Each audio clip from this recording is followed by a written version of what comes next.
Welcome to Accountants Law Pod, where accounting professionals and law firms converge. Hosted by Lynda Artesani, Sarah Prevost, and Steve Libhart. Welcome back, my friends. How are you? Good. Yeah. Good. Long time no see. I know. Oh, my gremlin just ran away. Your grandma just ran away. Mike must be back.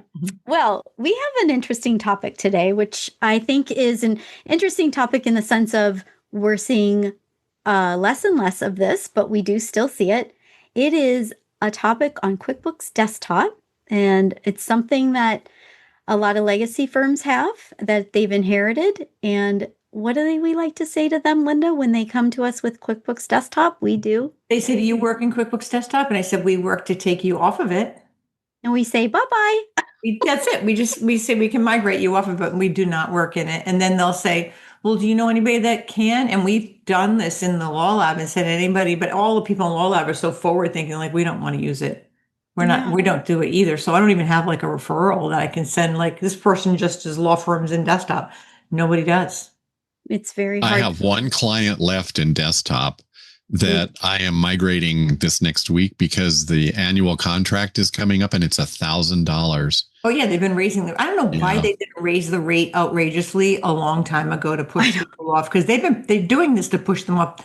Intuit doesn't even want them on Desktop anymore. Right. And it was a great program. And don't get me wrong. I loved it. Back in the day, it was amazing, right? And when it was all you had, it was phenomenal. And it was the best of the best out there. And it really was. And back in those days, remember, Steve, we had to know how to fix a data problem. The data would break. And we had to figure out how to fix the data problems. And well, Sarah, you too, because you work. Yeah.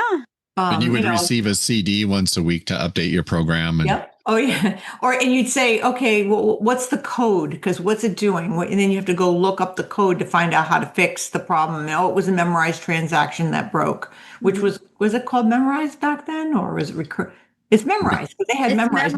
I don't remember. Yeah. Yep. Well, there was a bunch of key codes I had kept for myself. Well, error codes meant X, and that meant either I call support or I have to look for the update and then get the update if it was available. But it's also hard with hosted. But Steve, I think you hinted on the first thing is the being phased out to what Lynda was saying. I forget what they're not doing any more updates as of when. What was the deal? Oh, that was a year ago. So we're in the second year now of it not being updated, which means that you're not going to be, there's nothing new happening. And they're not going to, one more year and they're out. Like, that's done. There's not going to be any more anything there. No more patching to it probably either. Right. Because it's about 3 years, right? We've always said 3 years. Yeah. And they don't have a certification on it. That's been gone for a couple of years too. So there's no cert, there's no more anything with it. So I think this enterprise is still there. So enterprise solutions, they got I think enterprise is going to stay there, isn't it? They make a lot of money off of the add-ons. So, but I don't know. I mean, they're trying to make Enterprise Suite out of the online version, and that's their baby right now. And I think that's just to get rid of the Enterprise. I think that's the purpose of the Enterprise Suite. So I would think that they're going to want to get like past that, but I don't know. That's a good question. It's here, and I think a lot of people are going to it because, like, payroll with Desktop was best payroll ever. It was. That's you. If you want to continue with that, you have to move to the enterprise. And if QuickBooks went up that much because it's subscription based, if it went up that much, it's going to be going up on the enterprise too, right? So it'll be both. So I think the interesting thing too is. When they're hinting and they're saying, and now they're, they did the subscription model. We realize they take away a lot of data information with that too. We found that out quite accidentally, not by us, from a client's interaction, and what it means to convert the file over to an online thing. That's a whole process in and of itself. But they're clearly, we're seeing this a lot with a lot of software. I mean, we're saying desktop, QuickBooks Desktop, but in general, we see this with a lot of server-based or that style of software, moving it to some sort of hybrid, I guess you could call it. So you have one left, Steve, huh? One left. I have one left too that she's supposed to be closing. So I'm like, I go there for like an hour and it reminds me why I don't like to work in it. Well, it's weird. When I go into desktop now, sometimes I'm like, wait a minute, how did I get over this? And I've Isn't worked that with funny? It is. It's really weird because I've worked with desktop since 1994. Yeah. I mean, I've followed it all the way along, Yeah. Yeah. But they're launching some new products. Like I talked to the CPA this morning of this one particular client, and I said his business is really small. He's winding down. He's going to retire one of these days. What do you want to do? And what do you want him to use? And she drove me, and I can't remember the name of the product now, but it was in Quicken. And they've developed, well, hear me out though. They've developed a program for teeny tiny businesses like this one that does not only the company taxes, but personal taxes, and has Schedule C's in it and all that, all the different schedules in it and everything, does it all out. I know. I hear you, Sarah, but that's what she wants him to be in. So Quicken's not owned by Intuit. It's owned by somebody else. They sold that. Yeah, so they sold it off. Where that was going and what, I wonder.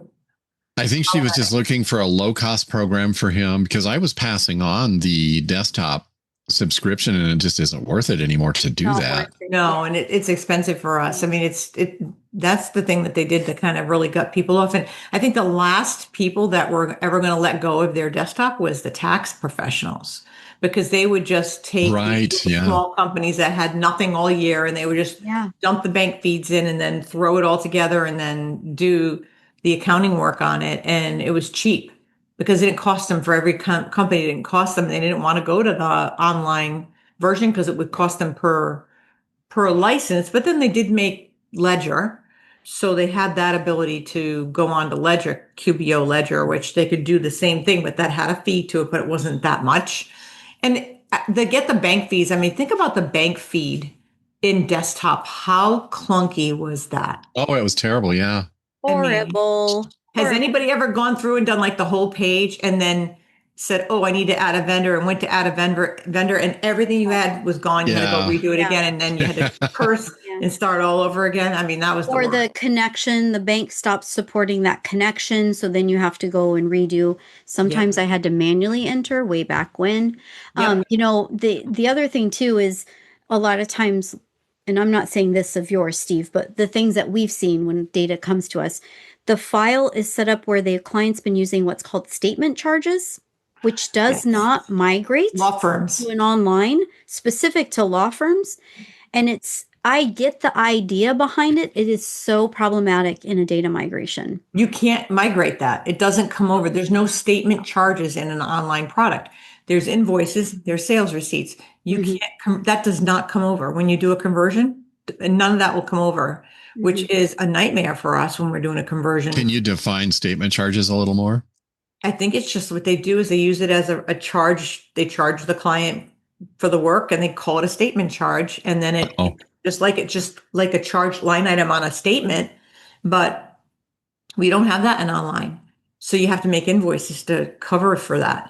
To be able to bring that data in, you have to actually manually not manually, you can export to CSV and import, but it's a different layout. And then you have to teach the person doing the work is used to doing it this way and tell them there's no way to do that anymore. And then it's confusing to them because they have to learn invoices, they have to learn payments, and then they also have to learn that statements are still in there, but they're not used for the purpose that they were in desktop. Oh, I got you. Yeah. Okay. Yeah. It's a very confusing. So when you're doing the two worlds is what I call them, because they're really two entirely different worlds. It's very challenging for the mind to just flip it and go, oh, what do you mean it works like this? Because it's slightly different in the makeup of QuickBooks Desktop on how you're going to invoice and bill people with this so-called tool, statement charges, versus the things that Lynda just said. And they don't always, you can pull them out, but they don't always equal CSV because there's also things behind it like interest charging. And there's other things and those partial payments. Oh God, yeah, I remember. They're not equal. No, you have to really, it makes it very complex, and you need somebody who really knows what they're doing to do that migration. Don't just throw that at You just need to have somebody who knows how to do a migration like that. Oh, don't think you're blissfully going to walk in and be like, oh, QuickBooks said they can handle it and it works. Don't think that you're going to pay into it. They don't have a clue about this stuff. So this is not in their wheelhouse. You make sure you have an accounting firm that knows how to do migrations and has done desktop to online, because every one that we've had lately, Sarah, that's been a desktop to, it's had the statement charges. They've used that method. Yeah. We had one that did the bank method of tracking trusts. They had all these sub bank accounts. Yeah. Because it's old. You run these firms that are using this old fashioned, like they're so slow to get to online. I mean, how long have we been on just using online? For years, right? I can't even remember how long ago it was. I moved everybody over. And this is a lot of years, like 10 years have gone by when we've already been online that long, and they're still doing it that old fashioned way. And then now you're bringing them in. One good thing though, with online now, it looks a little desktop-y, like the screen. They have changed that around. Yeah. That will help because remember the first ones we did a long time ago, they didn't look anything. Nothing was similar. Yeah. And to teach somebody how to work in it, it was hard. Yeah. It's not as easy as it is today. And I think let's talk about apps. Okay. Well, yeah. Oh my gosh. I mean, the apps that you can use in QuickBooks Online compared to remember in QuickBooks Desktop where I can't remember where we accessed it, but you would get a page with squares on it full of pictures of different. Oh yeah. Do you remember I'm talking about different methods of how you could do things and connect to different apps that they were calling them back then? And it was basically what I remember. It was pages and pages of things that people had created as workarounds in QuickBooks. Do you remember that? I do. I remember because I had one on there because it was like, did you have one? I remember talking about it and saying, I got to get my name on there so people know who I am. And I wanted own things set up, and I shared that. Yeah, they had templates too that you could share the templates. Yeah, that's what I'm talking about, is the templates. Years ago, you had, you would go with a sample company. We had example sample companies with. Yes. They had that banking method of trust accounting. Well, but we had like construction one, or this one, a doctor's office. And then that went away for a while. And then all we had Craig's Landscape, which we still just have Craig's Landscape.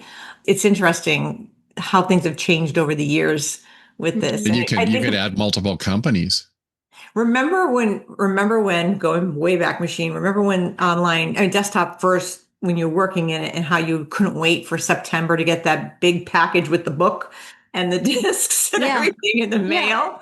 Like that was your cutting edge because you're getting into it first.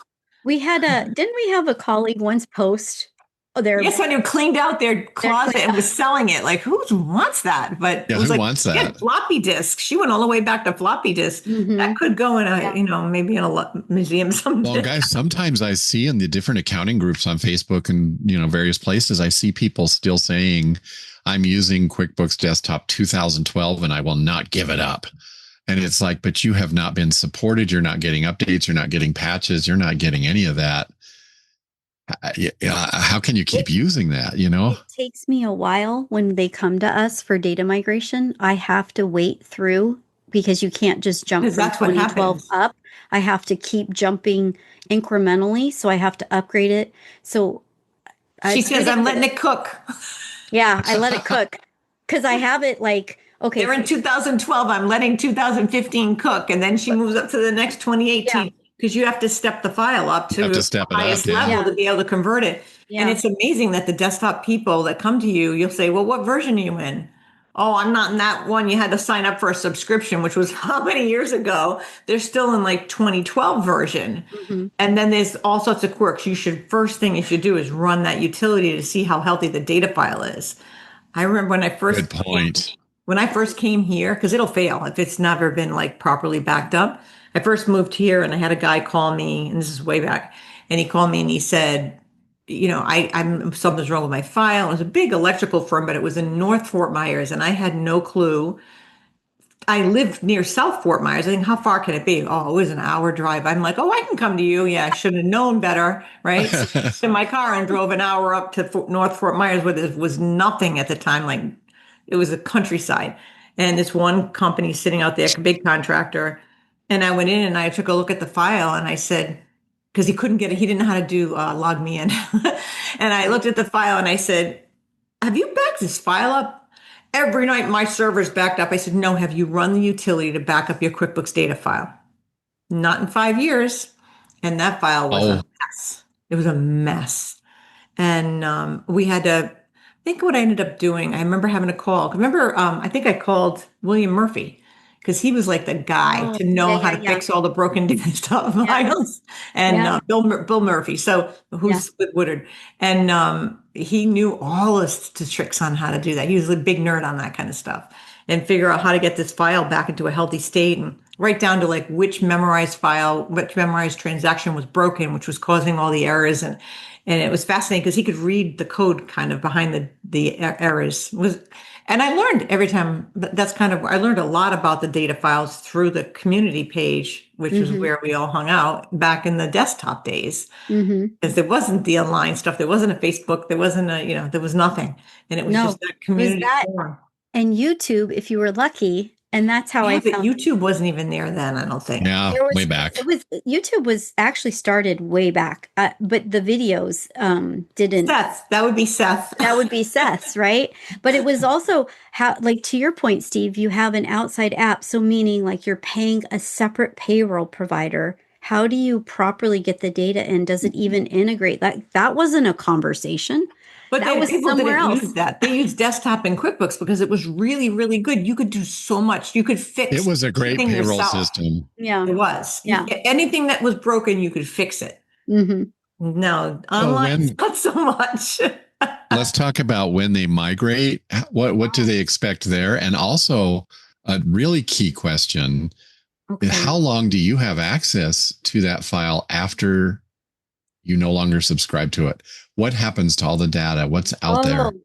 Let's talk about that. Sarah, we had that happen with somebody that stopped paying their subscription and Intuit gave them whatever they had because they migrated to online and they could not access that anymore. And Sarah had to open up the file because she had, they gave us a backup and she opened it so we could get into it because they had no access to it anymore. But the purpose was to not work in it. So it's in the sense of, yes, you're not paying that subscription, so that's fine. But if we're going to migrate you or validate the migration data, we should have the ability to do that. We're not working to create things in the file.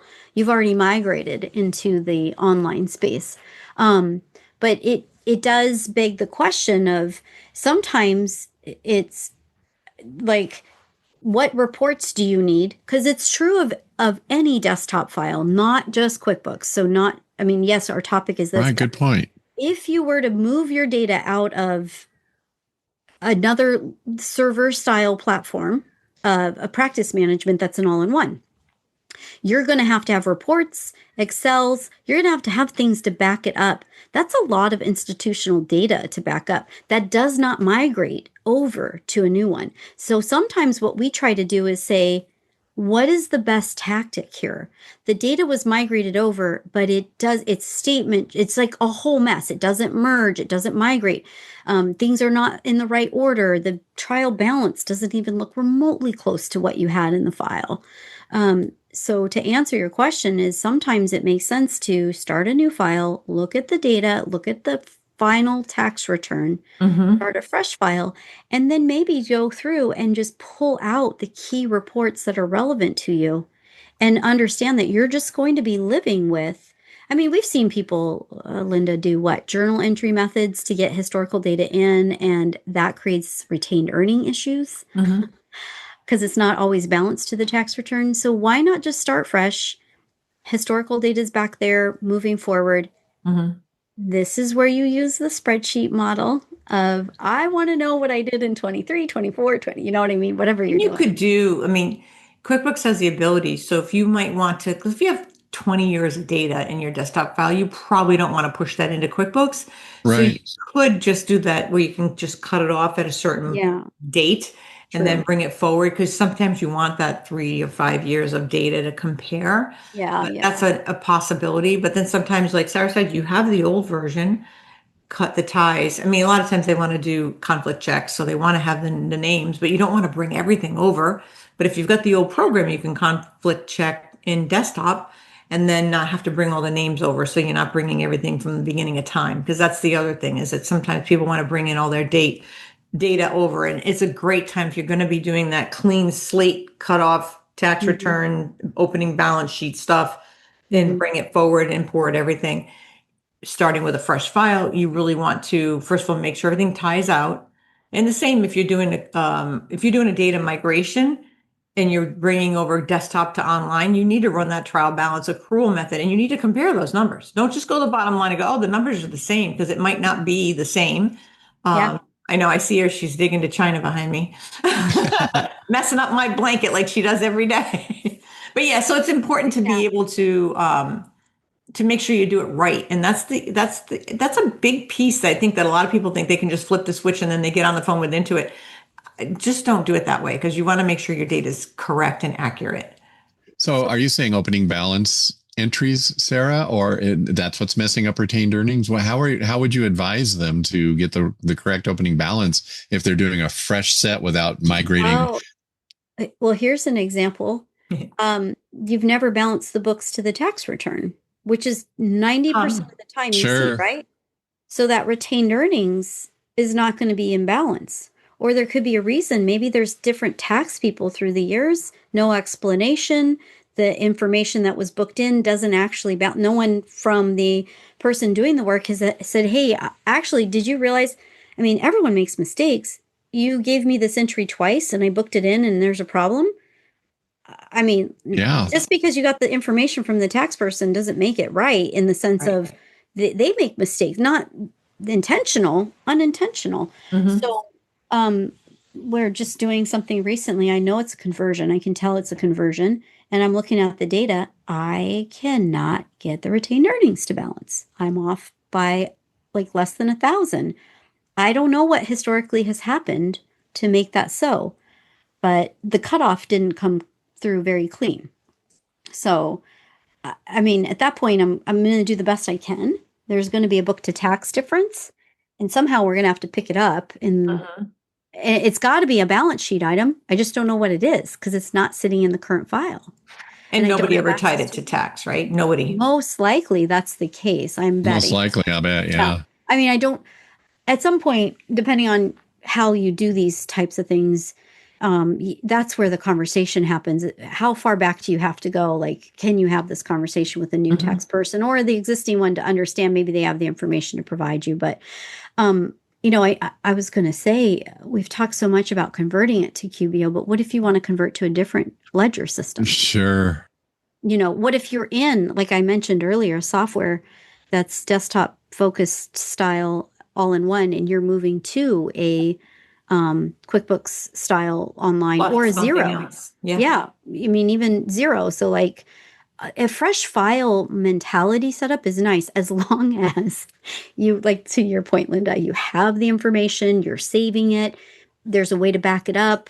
Conflict checks happen in a lot of legal practice managements. So yeah, you're going to want to make sure that name list is accurate. We see a lot of cutting corners and like half names put in the wrong way and put in again. So like duplicate names. It's like Artesani, Lynda Artesani, L Artesani. So I'm in there 3 times. But and you should really, if you're going to get off of something like, let's say Cosmolex, because that's a all-in-one, you want to push that data down into some kind of an Excel spreadsheet, because how do you know how much you'll be able to access it, or you keep paying for it? So you have a couple of options, but you need to be able to have access to that data, because if the bar comes a knocking with a request to do an audit and it's during the time that you were in the old product, how are you going to get them that data? And then you should push it out by year. So that you're able to give them that snippet of time. You don't want to be giving them everything. You only want to give them that little piece that they're asking for. The whole house, the kitchen sink, and all the in-betweens. Yes. The whole enchilada. Steve, I know that you're doing this migration. It'll be interesting because you just said a different product, which kind of my light bulb moment came on. It could be a quicken. I mean, based on this conversation, you might have to explore different methods, because it may not, it's not a 1-for-1. It's not apples to apples. Exactly. Yeah. I still want to stick with a QuickBooks Online product, and that's probably what I will do for this client. And, you know, I'm going to I'm going to save all of the, I'll just use the word print. I'm going to print all the reports and save them historically. I'm just going to PDF them. And then to your point, Lynda, later on, if we need them in Excel, I'll just convert them. But I'm going to save all those historical reports so that we have something to go back against. And I'll be asking for the CPA to take a look at the last year's tax return with me on the opening balances before we do this year's return. So, so we can make adjusting entries together. Yeah, I know that you're really good at working with us. So the function is to print, but you could also do, like we do this a lot. We do PDF and Excel for every report we can, because we don't know. Okay. Yeah, so we do both in this, and we do it by year. We do like an example by year, but then we do the detail, and we do the general ledger detail as well. Sure. If you can get it out. If you can get it out. It's sometimes big and beefy, sometimes big. doesn't come out. Yeah, but I was just thinking too, as accountants, Lynda brought up the product. We have the ledger system available to us. It's not for public. It's not for a consumer only for use. Accountants, right? It's only for accountants. That product might actually be suitable and more competitive, and you have more ability to control the data that way, which sounds like that's what you have in that relationship. Xero offers Xero. I mean, the price difference isn't that big. That you might want to have a full functioning GL, because the ledger is not for that. Yeah. It's just a bank feed, and it's very rudimentary for what its purpose is. The other thing too, I just thought of at the very tail end of this, and I know we can wrap, but a lot of times you have the desktop as the accounting ledger, but you have this other practice management system, and then you have another system on top of it. So if you add collectively all the software you're paying plus the admin time, are you actually saving money? Right. No, you're not, because you're doing, and the mistakes. I can tell you hands down on one file type that we're doing, the exposure of mistakes and the amount of time it takes for somebody to come in, because at that point it's paper-centric office at this point that we're working with. It's a lot of money and time spent. That's unfortunate.